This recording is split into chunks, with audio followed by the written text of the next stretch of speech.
everyone. My name is Xiao. I'm a assistant professor with the Department of Mechanical and Aerospace Engineering at the University of Alabama in Huntsville.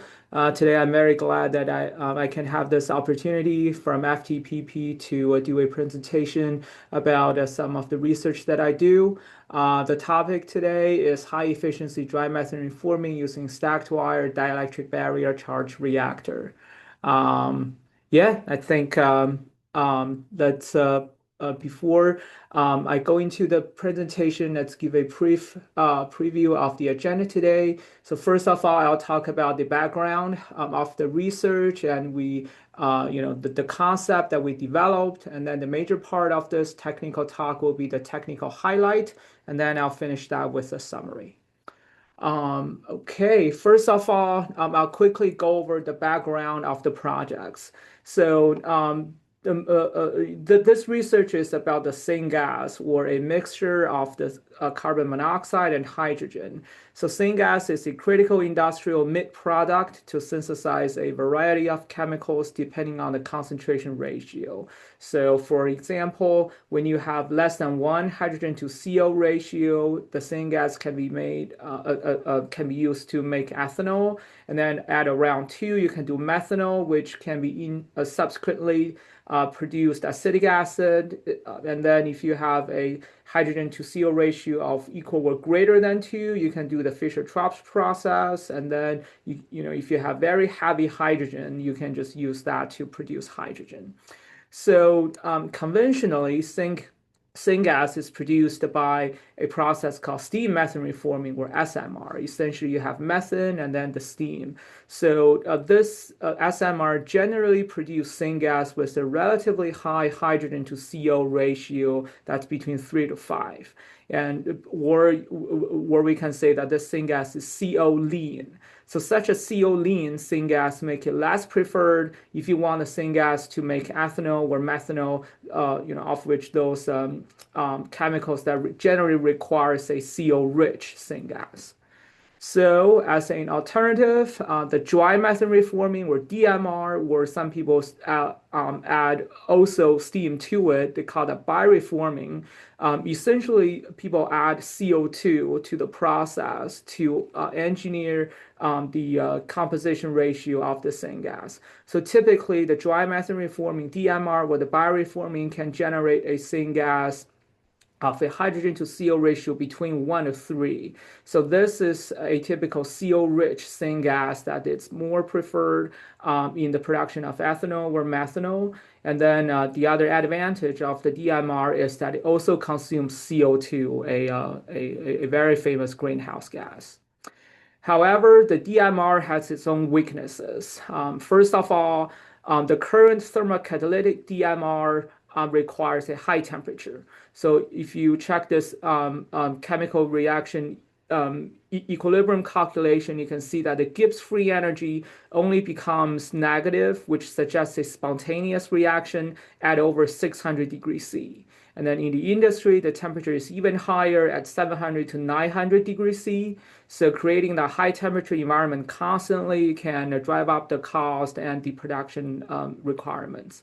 The other weaknesses is the coking. So coking means the carbon and other carbon-based deposits in this DMR process. And then this is one of our own reactor. You can see the darker color. So that's basically coking. So the coke can deactivate the catalyst if it's a catalytic reaction. It can increase the pressure drop of the reformer tube, eventually largely slows down the reforming process. So to tackle these challenges, what we wanted to investigate is what we call a plasma-assisted dry reforming or bioreforming. We call that PADMR or PABMR, and then we also investigated the catalyst decoking. So the essential idea is that instead of a pure thermal process, we wanted to introduce plasma, particularly non-thermal plasma, to enable a low temperature reaction that has some unique reaction pathways. And the term non-thermal plasma, sometimes you may hear that as the low temperature plasma, means that only the electrons are selectively energized so that you have high temperature or high energy electrons, whereas the heavier molecules, ions, those stays largely at much lower temperature. And then one benefit of the plasma process is that, particularly for the non-thermal plasma, you can have high energy electrons that can enable unique reaction pathways that could lead to a significant coke reduction. So in this earlier work, you can see that this color blue that's with the DBD plasma, and then this red stripe that's without the plasma, and you can see that once we turn the plasma on, the coking can be significantly reduced.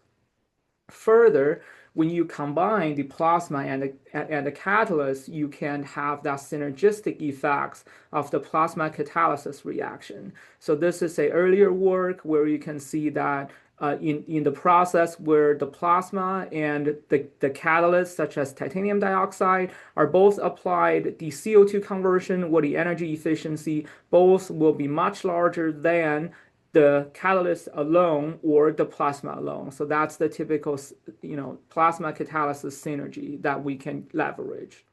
And then in this particular work, we actually adopted what we call the DBD, or the dielectric barrier discharge plasma. And then one other advantage of the DBD is that it's a rather mature technology that is already widely adopted in the industry for large-scale productions such as ozone and other chemicals.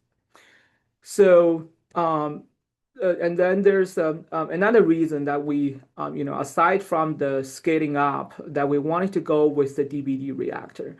So this plot is a landscape of various plasma technologies plot against the total conversion and the energy cost. So you can see that the DBD technology, represented by these black asterisks, can provide great total conversion, right? Some of these are over 80%.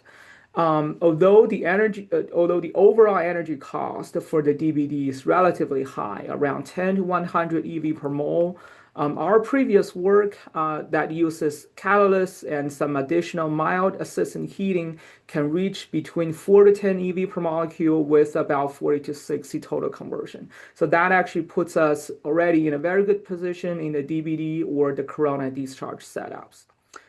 However, if you take a look at these purple or a pink signs marked as APGD, you can see that the APGD also offers relatively high total conversion as good as the DBD, but generally has a much less energy cost. Mind you, these y-axes are plotted in log. So the APGD suggests for atmospheric pressure glowing discharge. So basically what that means is that it maintains a homogeneous glow without the low temperature or vacuum conditions, which is largely favorable in the large-scale industrial applications. So essentially, checking these APGD results makes us wonder what we can do to improve the energy efficiency or to reduce the energy cost of our current DBD setup to further drive down that energy cost. So if you think about a conventional DBD setup, so you have two dielectrics and then two electrodes, and then what's in between, if you create that discharge at 1 atm, what you will have is what we call typically a filamentary discharge. So which means that in the areas where you do not have the active discharge, the gas passes through without being partially ionized. So that is one of the driving reason of the relatively low energy efficiency or the high energy cost of the DBD setups.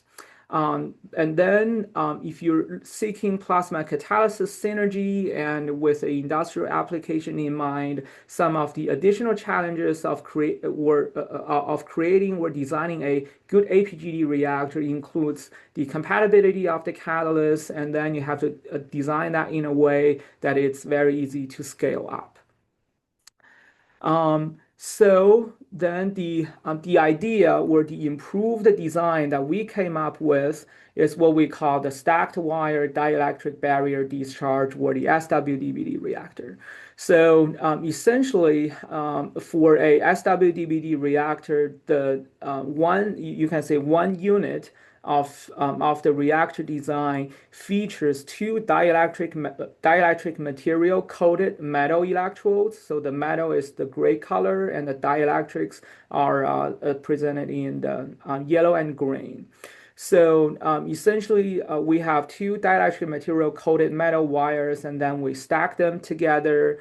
We're intersecting to form a contacting point. So at that contacting point, you can expect the electric field reaches its highest, but then different from the conventional DBD design where you have a constant discharge gap. Our stacked wire discharge at that contact point, there is no gap there. So that forces those energized electrons to go outwards, creating a glowing discharge that can cover a wider volume and essentially forming a glowing discharge as shown in this picture right here at 1 atm. And then subsequently, we expect that to improve the energy efficiency of our non-thermal plasma reactor. So with that basic design, next I'll talk about some technical highlights, including the reactor prototype, some related modeling work that we did, and then some preliminary tests on the catalyst and its active decoking performances. So let's first take a look at the reactor build of the stacked wire DBD reactor. Once again, the design rationale to generate the APGD, or the atmospheric pressure glowing discharge, is to suppress that conventional filamentary discharge formation through the reactor design. So typically when you form a DBD reactor or a DBD discharge between two barriers, you will have the electron avalanche and then form a streamer and eventually form a filament. So in this picture, you can see that the filament is formed at the least resistance path, where the distance of these two dielectrics at minimum. So our thinking, once again, is to reduce that discharge gap to zero so that there will be no space to form that filament. And then when the electrons are accelerated by the high electric field, they will spread out and then create a more uniform glowing distribution.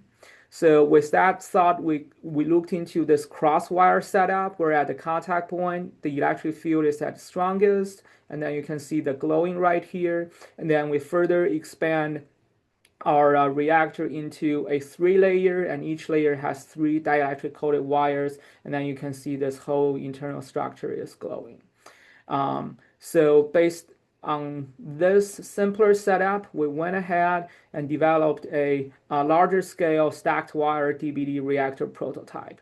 So in this case, you can see there are a set of 3D stacked reactors. This is a second generation of the reactor, where you can see this is basically a scaled up version of this 3x3x3 setup, where we can expect glowing discharge to be generated at each contact point between the horizontal wires and the vertical wires.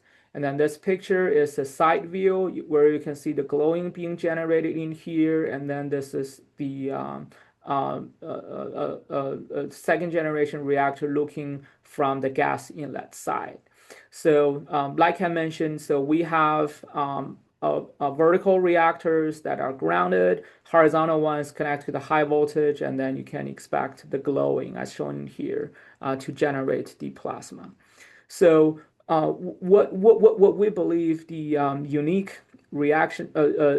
design benefits of this kind of reactor, first of all, is that it's easy to load catalysts. Basically, we have space in between those stacked wires that allow you to load the whether that's powder form, pellet form, or beads form, all kinds of catalysts. And then for the scaling up, you can simply increase the number of columns and rows of this stacked wire reactor to do the scaling up and improve the reaction throughput. And then, so with these second generation reactor prototype, we then perform some preliminary tests. It is still an ongoing effort, but I think what's happening so far is quite promising. So what we did is we compare our stacked wire DBD reactor against the conventional concentric or cylindrical DBD reactor. So in these two, we control the same electrode spacing. Both of these reactors are 1.5, same total reactor volume, and then same total plasma power ranging from 78 to 80 watts. And then particularly we use the dry reforming 1:1 methane to CO2 ratio. So this is the pure plasma cylindrical DBD, no catalyst. And then the syngas production is about 12, 13 milliliter per minute. And then we also installed some nickel-based catalyst to our conventional DBD reactor, so that roughly doubles the syngas production. And then we test the same power and same gas composition under the stacked wire DBD reactor. Even without catalyst, it has a similar syngas production with the conventional DBD with the catalyst. So you can well imagine that if we actually combine the plasma catalysis by leveraging that synergistic effects, using the stacked wire DBD, we can further push the syngas production. And then that's what we're currently doing. So this is the experimental part of the stacked wire reactor. And then I'll talk about the modeling to theoretically validate our design, and then take a detailed look of how those electrons and species transport in our stacked wire DBD reactor. So essentially, the aim of the plasma-assisted reaction modeling is to use the plasma chemistry modeling to study and, more importantly, optimize our stacked wire DBD reactor. So essentially, for the modeling, we intend to solve for the density of the species as a result of the plasma-assisted reactions. So you have the NP, the particle density, gamma here, that's the particle flux density, and then the chemical reactions, including those electron impact reactions, excitations, recombinations, all that stuff. Those forms the net source term. And then the general methodology that we adopt is to start from a spatial uniform CO2 only plasma chemistry modeling in 0D to validate our detailed chemistry sets. And then we compare that with the experiments by using the 0D and 1D. And then we move to a 2D simplified model that to an extent adequately represent our SWDBD reactor modeling. So we're currently completed our preliminary SWDBD modeling, once again with the simplified 2D model with CO2. This work is performed in COMSOL multiphysics, and then more complicated chemistries. Those are the ongoing work. So next, I'll briefly talk about the validation and then focus on the 2D model. So for the calibration, we first validate the model with the existing CO2 splitting chemistry set with a 60 nanosecond pulse discharge. We follow most of the reaction rate coefficients except for the CO2 ionization, and the calibration results is shown in these two figures. You can generally say that we have a reasonably good agreement, particularly for the CO2 concentrations and especially the concentration of the electron generations, which closely related to the unique pathways induced by the plasma discharge. And then we also have very good agreement in the O species, CO2 minus, and O2 as well.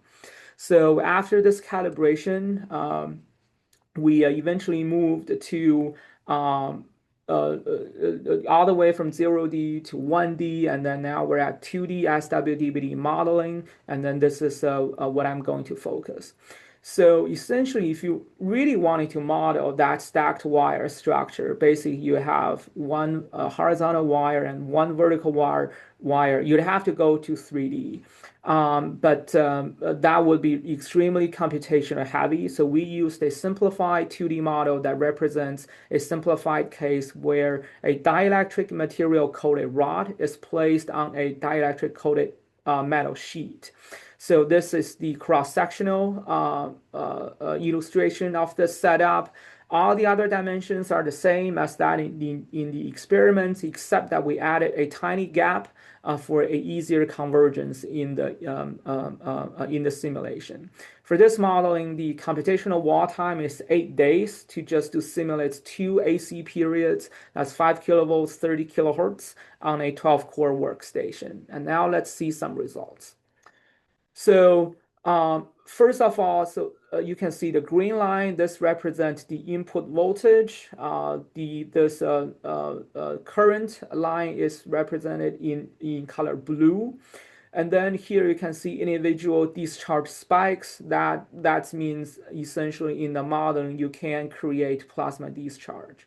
But what's really interesting is that we got to see the discharge behavior at those peaks. So first you see essentially at the first peak where you have uprise on the model on the voltage, you can see how the electron temperature profile got compressed and compressed, and then eventually forms a high energy layer near our flat electrode. And then you notify how uniformly it is improved from the beginning. And then the second peak is really interesting. So here you can see essentially a front of the low energy, high density area forms at the contact point and eventually expand towards the outside. And we believe this is what gives us that glowing discharge from a macro scale look. And then so as this front expands outside and also forms a thin layer of a high energy layer. And then actually, if you take a look at the electron density, so this front becomes even more obvious. You can see the high density electron originates from the contact point, and then they wanted to go out. And then the last one would be pretty straightforward. So with these oscillations, a high energy layer eventually forms at the other electrode, just like the first one, to form a complete cycle. So to summarize, the takeaway message is that from the modeling, we can see a uniform layer with high electron energy form at the surface of the dielectric barrier, connected by a transition discharge towards the outside, and then eventually rest on the top. And then if you compare some earlier work where this is also a 2D model on packed bags, if you check the uniformity originates from the contact point, our case will be much more uniform compared to the conventional reactor. And then this uniformity directly reflected in the CO2 conversion. So here we compare the CO2 plus ions density, where the SWDBD typically is 5 to 10 times higher than the cylindrical DBD, and then also the electron density and some other related species. So that concludes our efforts in the reactor design and modeling, and then I'll just briefly talk about our latest efforts in the catalyst development and decoking. So basically, in the catalyst efforts, we still use the cylindrical reactor and adopt the bioreforming, where you have the water, you have the CO2, and then the methane. So in this efforts, we still have 2/3 of the CO2 in the outlet gas, which needs to be eventually stripped and recirculated after the plasma-assisted bioreforming. However, if you further check, so this is the concentration of methane. So our previous efforts leaves about 1% methane, and then if we use a nickel-based catalyst, we can have a close to 95% methane conversion. So this is very encouraging because further stripping methane out of the syngas gas stream, that would be very, very challenging. So although we have some CO2 that still needs to be stripped, at least our outlet gas that's almost methane free. So you only have CO and H2, which is syngas. And then if you wanted to further reduce that CO2 concentration, you can do some industrial processes like CO2 cycling. And then one other interesting thing is that with this catalyst, we actually observed a net coke reduction. So this is before the bioreforming task where we intentionally coke the reactor by performing the methane decomposition. And then actually after the plasma catalysis of bioreforming, you can see this darker color, which is carbon, got almost completely removed in this plasma catalysis results. And then here's very interesting that you see this clear boundary. That's our outer electrode location, basically outside of the say to the left of the electrode, there is no catalyst deployed. So where we actually have the catalyst deployed, you can see this original ivory color of the alumina gets completely restored. And then in addition to that, this net decoking reduction is performed at a very low steam to carbon ratio of 0.81 versus the state-of-the-art 0.9 in the industry. And then currently we're combining the test with our newly designed stacked water DBD reactor. So one last slide to summary. First of all, the stacked wire DBD reactor was built and tested for higher conversion. We have the 2D model developed for that reactor and shows higher reaction rate, matches with our experimental observations. The plasma-assisted bioreforming provides syngas with suitable composition and excellent decoke reduction. And further work includes further reaction optimization, methane reforming modeling for our SWDBD reactors, and sequential plasma process for syngas to fuel. For this project, this was supported by a Department of Energy SBIR program. I would like to thank both our project managers and our industry partner, Advanced Cooling Technologies.